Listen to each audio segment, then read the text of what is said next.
Hi friends, welcome to Gautami world channel. Today మన topic English grammar అండి.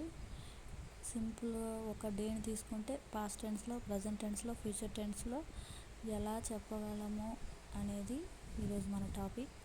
అంటే past tense, present tense, future tense. దానికోసం ఒక డేలో 4 సెషన్స్గా తీసుకున్నాము. ఫస్ట్ మార్నింగ్, ఎస్టర్డే మార్నింగ్ అని చెప్తాం పాస్ట్లో అయితే.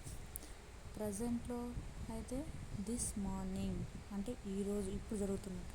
ఫ్యూచర్లో అంటే టుమారో మార్నింగ్ అని చెప్తాం, అంటే రేపటి రోజు గురించి. అలాగే ఆఫ్టర్నూన్, నిన్నటి రోజు ఆఫ్టర్నూన్ని ఎస్టర్డే ఆఫ్టర్నూన్ అని చెప్తాము.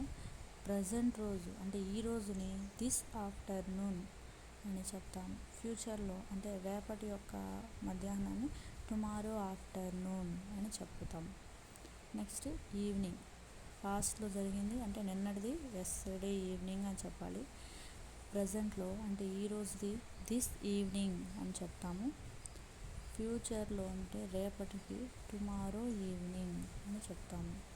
అదేవిధంగా లాస్ట్ ఏంది నైట్, పాస్ట్ టెన్స్లో నైట్ని లాస్ట్ నైట్ అని చెప్తాము, అంటే నిన్నటి రాత్రి. ప్రజెంట్ టెన్స్లో దిస్ నైట్, ఈరోజు రాత్రి దిస్ నైట్ అంటాం. ఫ్యూచర్లో టుమారో నైట్, అంటే రేపటి రోజు రాత్రి గురించి టుమారో నైట్ అంటాం. నెక్స్ట్ గుర్తుంచుకోవాల్సింది ఏంటంటే we should not say today morning, today afternoon, today evening or today night. అంటే ఈరోజు ప్రజెంట్ జరిగే విషయాన్ని, సెషన్స్ని టుడే మార్నింగ్, టుడే ఇలా చెప్పకూడదు. This morning, this afternoon, this evening or this night ఇలాగే చెప్పాలి తప్ప టుడే మార్నింగ్, టుడే నైట్ ఇలా చెప్పకూడదు, అది రాంగ్.